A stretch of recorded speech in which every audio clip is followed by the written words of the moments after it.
Olá, queridos amigos. Mais uma vez estamos aqui nesse convite belíssimo da doutrina espírita, promovido pela nossa amada Casa Fake, para pensar um pouco sobre esses conteúdos, sobre aquilo que a doutrina nos apresenta, refletir, pensar, ampliar os nossos horizontes. E o tema de hoje ele é bem interessante. Mas antes, vamos iniciar com uma prece, pedindo à equipe espiritual que nos ampare, nos envolva, promovendo um bom ambiente, a nossa casa mental, o nosso lar, onde quer que estejamos. Então eu peço que respirem profundamente, harmonizem pensamentos, sentimentos e vamos agradecer.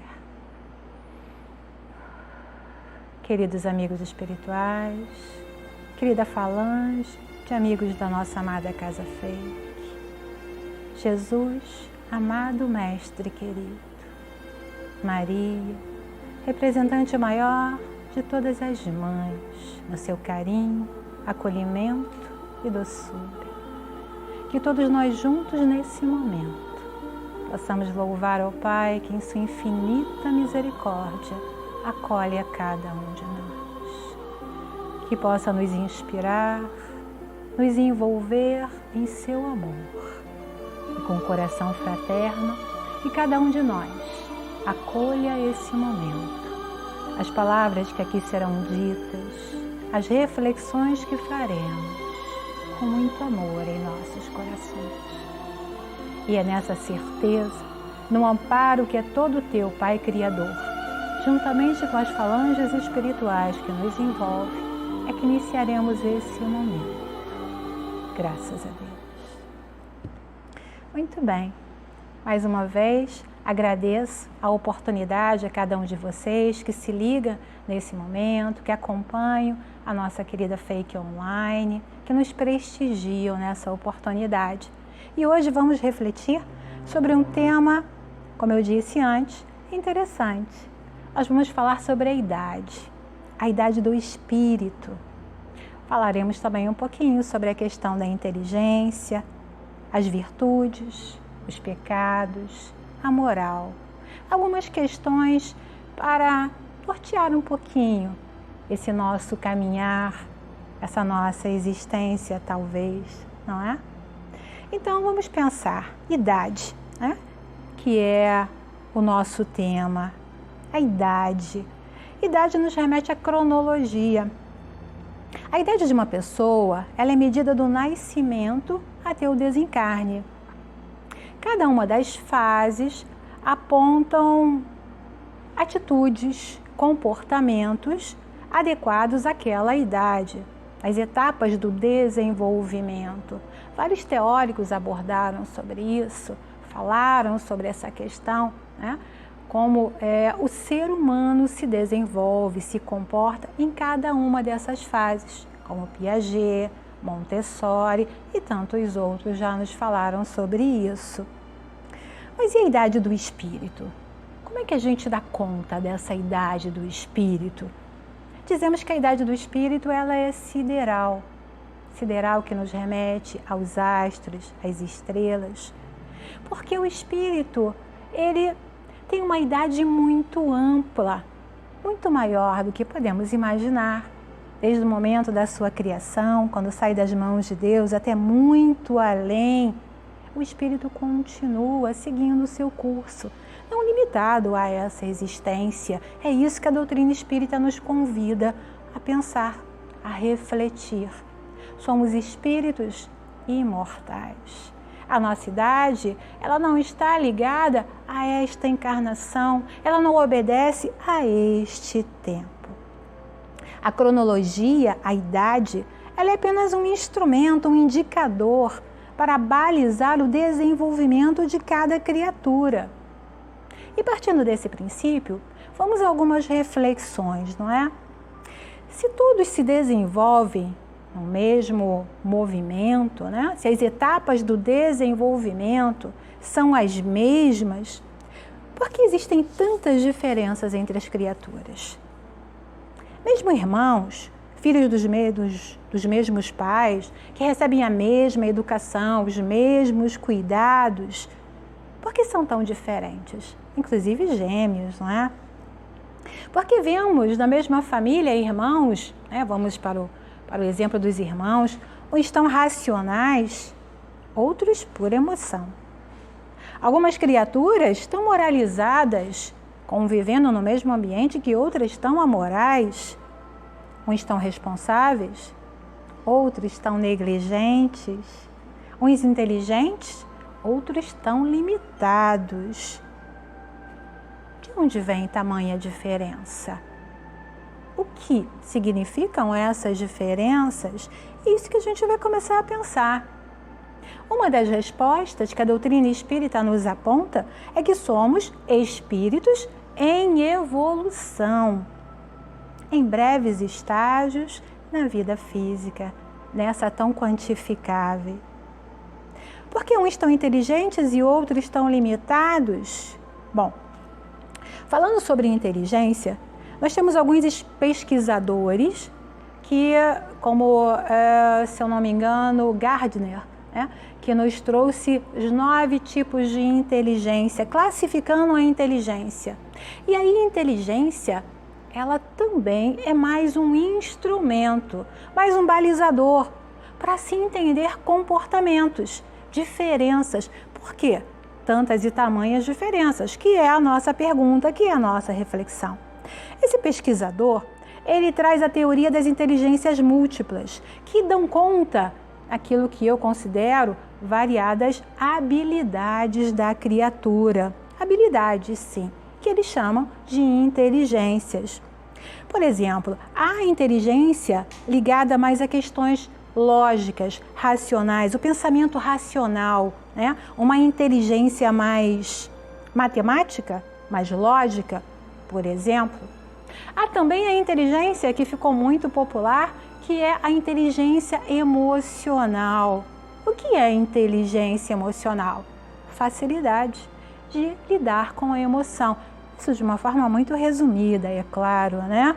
É como aquela criatura tem facilidade para lidar com as próprias emoções. Trabalhar essas emoções, vivenciar essas emoções de forma tranquila, equilibrada. E a gente já sabe que isso não é fácil, não é? Lidar com as emoções não é alguma coisa tão simples assim. Algumas vezes elas estão em ebulição dentro da criatura, dentro de cada um de nós. E como é que a gente lida com isso? Como lidamos com essa ebulição, com esse fervor? Aquele que tem inteligência emocional consegue lidar de uma forma bem equilibrada com isso. E eu chamo de habilidade. Porque a inteligência, sim, ela pode ser pensada como uma habilidade. E aí é um indicador que dá conta da evolução da criatura nessa existência e em todas as existências do espírito.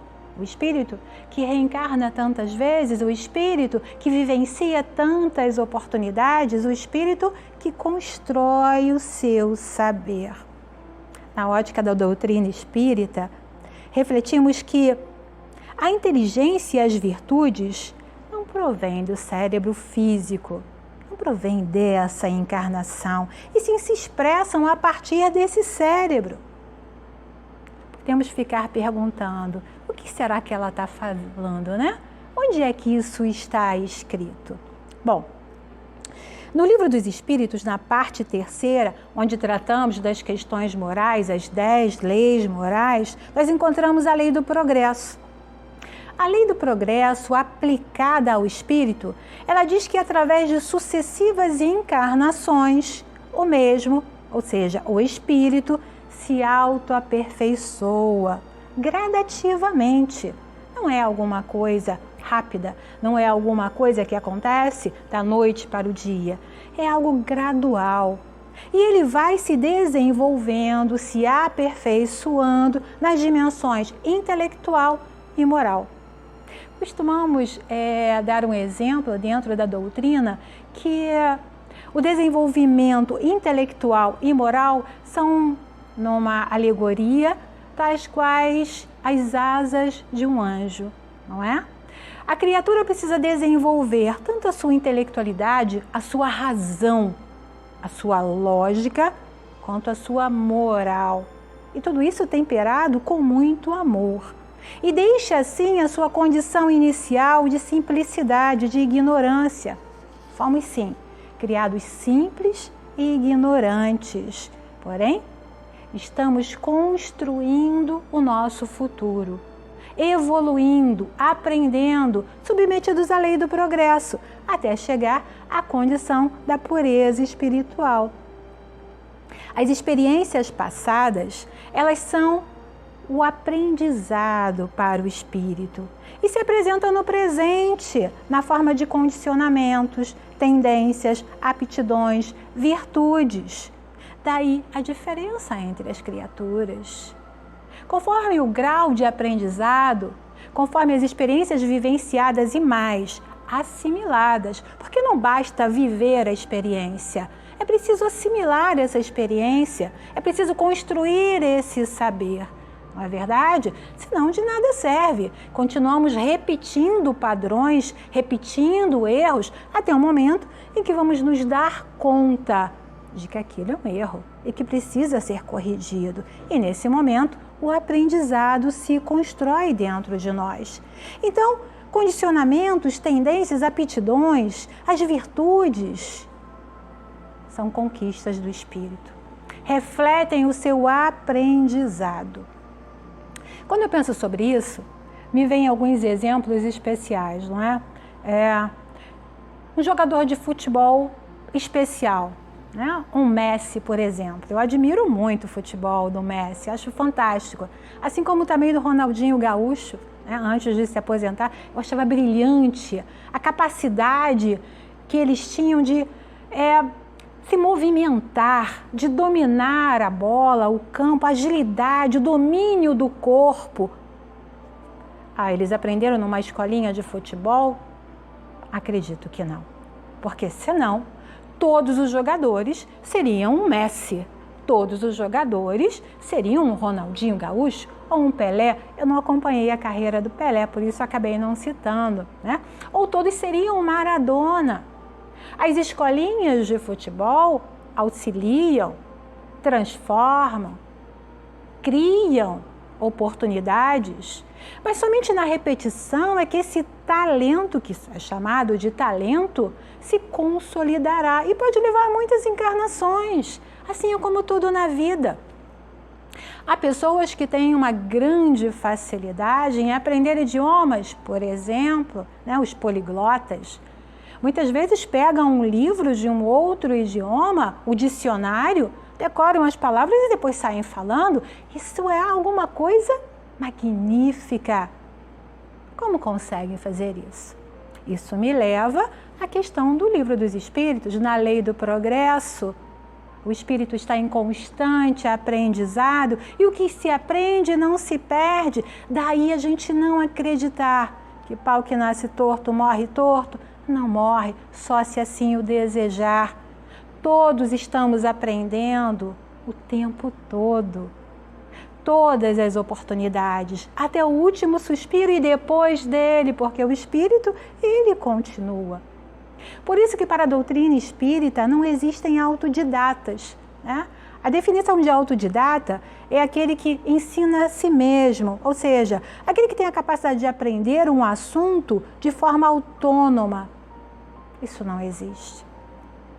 Aprender de ouvido a tocar um instrumento musical, pintar um quadro a partir de um olhar. Aí eu volto para o meu exemplo, né? Vocês vão achar, ela só fala das incapacidades. Eu também tenho alguns talentos, mas agora eu acabei me lembrando daquilo que eu não sou tão talentosa. Fazer o desenho de uma casinha é uma tortura. Lembro que no ensino médio eu fui fazer desenho técnico para ver se aprendia a desenhar uma reta. Ainda estou com dificuldades. Preciso passar por outras experiências para desenvolver essa habilidade. Mas outras eu já comecei a desenvolver. Então, o que muitas vezes chamamos de inteligência e vocação são, na verdade, conquistas do passado. que começam pelo hoje, pelo agora. Tudo que eu começar a trabalhar agora, tudo que eu desenvolver, que eu treinar, isso fica. E serão nesses caminhos entre ganhos e perdas que nós iremos construir quem somos. Nossa inteligência sideral, essa inteligência do espírito, essa inteligência que reflete todas as experiências, toda a vivência, toda a assimilação, toda a vivência e toda a assimilação que ele puder realizar, não é? Isso é o que se chama de aprendizagem.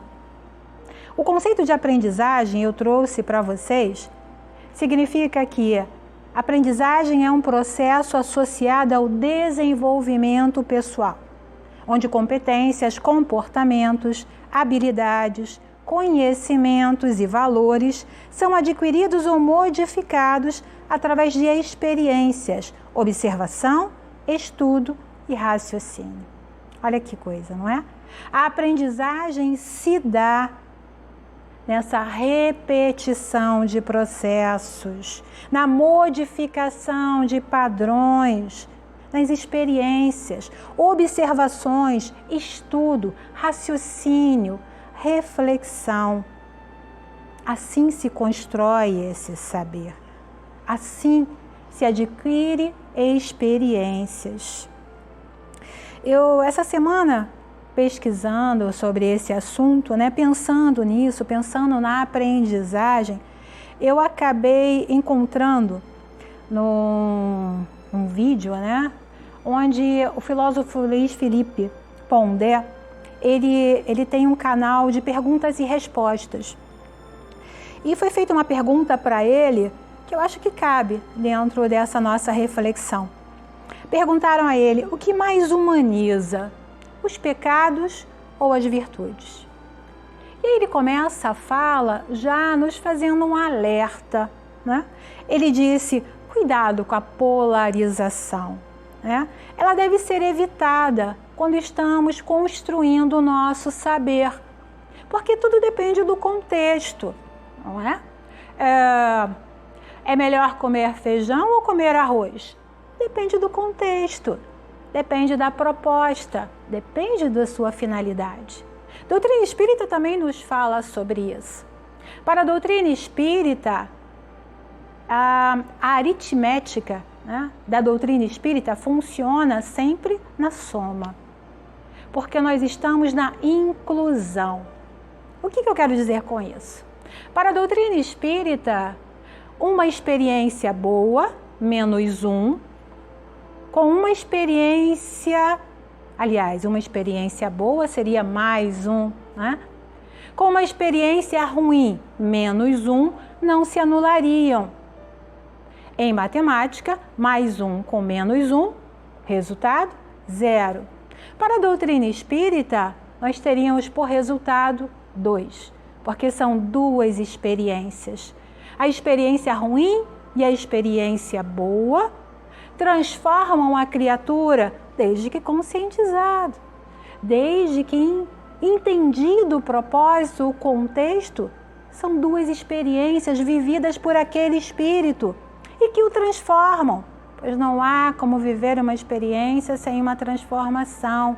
A conscientização dela é outra coisa, mas a transformação ela acontece. Então, voltando à pergunta que foi feita ao filósofo, não é? O que mais humaniza? Os pecados ou as virtudes? E ele diz o seguinte, depende. Cada uma delas aponta para caminhos diferenciados. Porém, ambas humanizam a criatura. O pecado humaniza na medida em que te ensina a humildade. Foi isso que ele disse. Como assim ensina humildade? Aí ele diz que o pecado, ele fala de uma estrutura de repetição da natureza humana. Isso tem a ver com a filosofia mesmo. Alguns filósofos acreditavam que a criatura humana, ela atendia, ou sua natureza, era uma natureza má. Outros contestaram isso. Mas alguns disseram, a criatura humana tem uma natureza má. Ou seja, ela está muito mais ligada aos seus instintos e com a convivência, com a sua evolução, ela vai transformando essa natureza.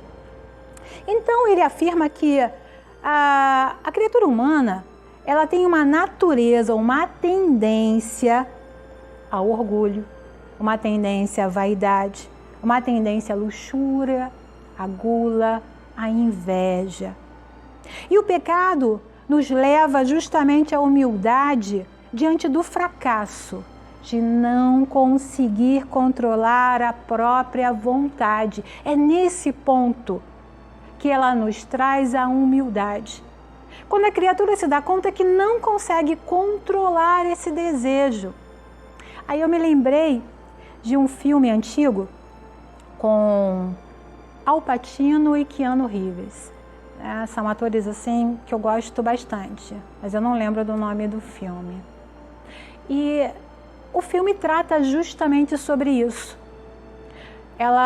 Ele leva o personagem principal até aquele momento em que ele entende o próprio desejo e humildemente reconhece que não tem forças para lutar contra esse desejo. É um filme muito interessante. Quem quiser buscando a filmografia dos atores, pode conseguir encontrar esse filme, que é bem antigo, mas é um clássico, não é? Enfim, para Pondé, a virtude é justamente um combate com os vícios, esses vícios que a gente acabou de falar, né? Ou esses pecados. A gente tira isso do contexto religioso. Não estamos falando aqui de pecado no contexto religioso. Nós falamos sobre os 10 pecados capitais, né? Falamos sobre o pecado como o erro, como errar o alvo, como alguma coisa que a sociedade, de uma forma geral, condena, entende como algo que não é proveitoso, que não constrói, que não melhora a criatura. Então a virtude é esse combate. A virtude, de acordo com ele, é sempre um esforço para se conseguir criar uma segunda natureza.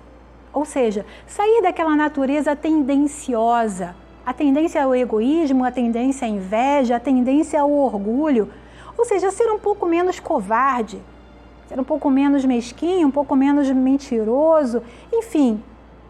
E é esse esforço em mudar a natureza que humaniza a criatura. Para a doutrina espírita, esse humanizar significa justamente a evolução, o progresso do espírito. Mudar a sua natureza, fazer o correto. E humaniza no momento em que cada um de nós se dá conta de quanto é difícil mudar essa natureza. O quanto é difícil fazer o certo, o quanto é difícil trilhar esse caminho do meio, né, como Buda nos convidou a fazer. Quantas vezes nos deparamos na dificuldade de manter a nossa posição, a nossa postura, de ser verdadeiros. Quantas vezes acabamos indo para o erro, para o equívoco, somente para não ser o incomum, não ser o diferente, ser diferente, contrariar o senso comum, colocar-se em evidência muitas vezes. Quantos de nós a adotar a proposta da filosofia espírita, adotar essa postura, ir à casa espírita semanalmente, antes desse momento de isolamento social, precisávamos até contrariar os nossos familiares para estarmos lá, para cumprir o nosso compromisso.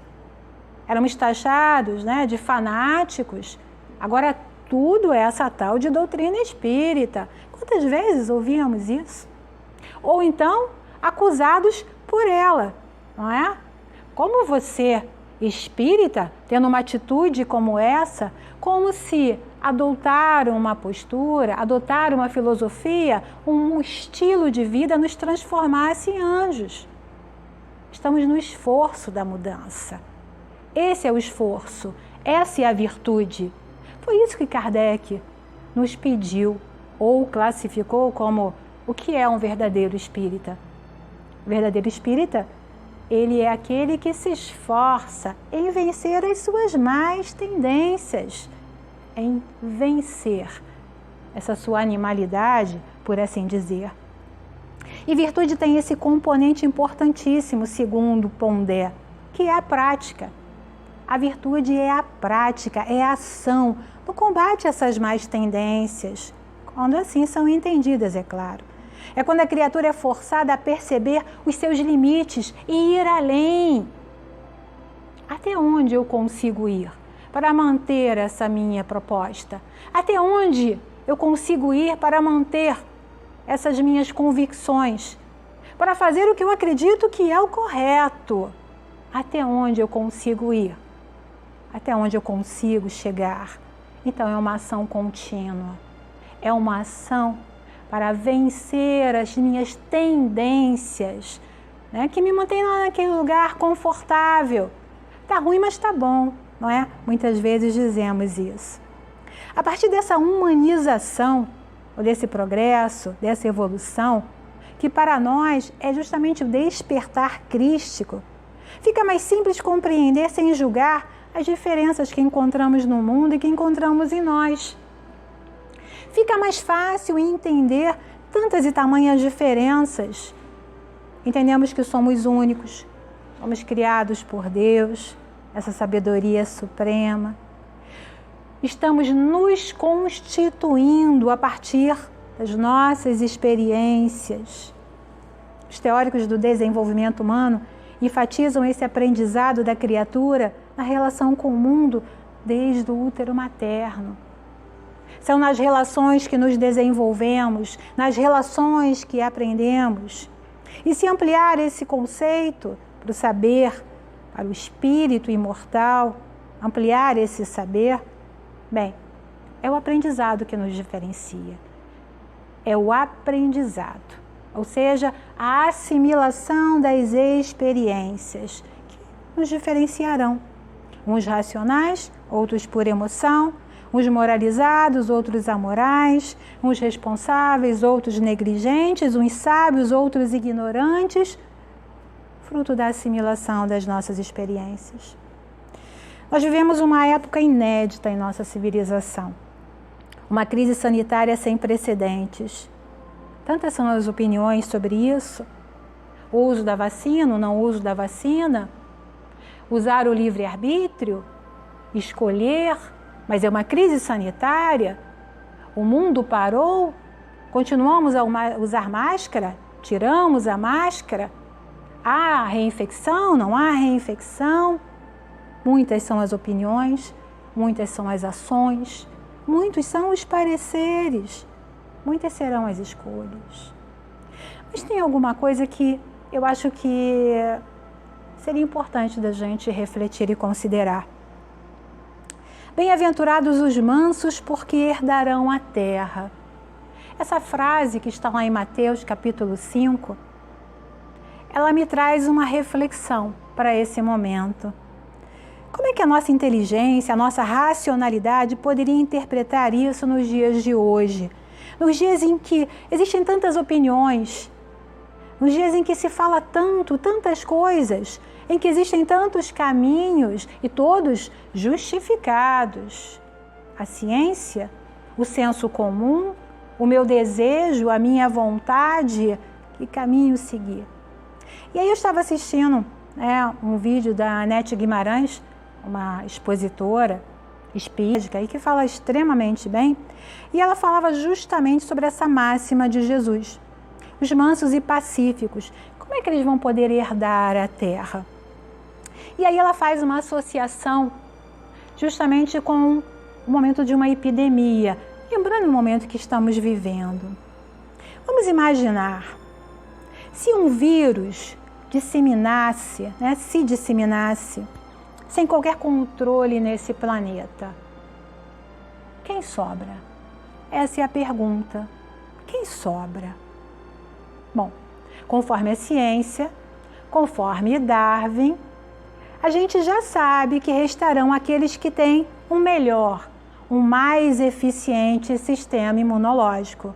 Isso é ciência, isso é Darwin. Ele nos trouxe essa verdade Há muito tempo já, não é? Ou seja, os mais adaptados, os mais fortes, sobrevivem e transmitem os seus genes à futura geração. A civilização já foi assolada por diversas epidemias que levaram grande parte da população. Os que sobraram. Naquele tempo, possivelmente, não haviam pesquisas, não haviam instrumentos para avaliar. Na atualidade, a gente já consegue avaliar isso. Conseguimos ter mais certeza ainda sobre o que Darwin nos trouxe. Ele que pesquisou, ele que se orientou, ele que buscou a informação e que foi aceito na comunidade científica. E a comunidade científica avançou com essa ideia. O que nos imuniza? Pasmem vocês, fazer o bem. Quanto mais você pratica a bondade, melhor é o seu sistema imunológico. Ou seja, os bons são biologicamente mais fortes. Quem fala isso não sou eu. É um dos cientistas mais renomados da atualidade, Richard Davidson. Eu assisti uma entrevista em que ele estava com Sua Santidade, Dalai Lama, falando justamente sobre isso, em que eles abordavam esse tema. E não é uma opinião. Ele tem uma pesquisa séria, dados quantificáveis, que apontam que fazer o bem é bom. Quanto mais a pessoa pratica a pacificação, quanto mais ela pratica boas ações, melhor é o seu sistema imunológico. Então, o que Jesus falou há mais de 2000 anos, não é? Bem-aventurados os mansos, porque herdarão a terra. Se um vírus se espalhar, um vírus altamente letal, sobram os bons, possivelmente. Esses estarão mais adaptados, pois têm um sistema biológico mais adaptado, mais eficiente. E tomara que eles deem uma mãozinha para a gente, como disse a Nete Guimarães, porque quem é bom não deixa os outros para trás, acabam ajudando quem ainda não entendeu essa proposta. Jesus era um grande sábio, além do nosso tempo. Já trouxe essa ideia para cada um de nós. Que inteligência é essa? Que desenvolvimento é esse? Bem-aventurados os mansos, porque herdarão a terra. Fazer o bem não é só uma questão ética, não é algo apreciável aos olhos do mundo. Fazer o bem é bom para a saúde. Hoje, então, meus queridos irmãos, amigos de caminhada, vamos refletir sobre as nossas atitudes, sobre as nossas ações. Porque hoje falamos sobre o progresso, sobre a evolução do espírito, na aquisição de valores intelectuais e morais. O caminho? Fazer o bem. Somos mais do que esse momento presente, somos mais do que essa encarnação. Somos espíritos imortais em aprendizado, essa fantástica escola chamada vida, que algumas vezes se afigura para nós como um hospital, curando tantas mazelas, como um presídio, limitando os nossos desejos, mas, sobretudo, é a grandiosa escola que educa a nossa natureza em transformação. Era um pouco disso que eu queria compartilhar com vocês hoje. Espero que possam ampliar esse conteúdo. Leiam as bem-aventuranças, leiam o Evangelho, leiam Jesus e mais, pratiquem o seu convite amoroso, o convite para a pacificação do próprio coração. E para encerrar, convido a todos para a nossa prece de agradecimento. Vamos mais uma vez elevar o nosso pensamento e agradecer.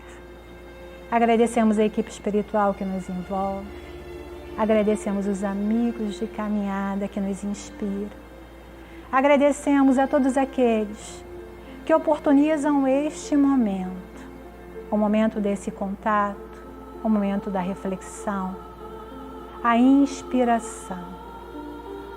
Agradecemos pelo momento atual que vivenciamos de profundas transformações, um convite à mudança da nossa natureza, um convite a mudar essa nossa caminhada, talvez desacelerar, talvez um outro ritmo, talvez uma oportunidade de estar mais próximos com aqueles que nos concedem o aprendizado primeiro, a nossa família biológica. Que Jesus inspire a nossa caminhada, que envolva os nossos pensamentos, que haja paz em nossos corações. Graças a Deus.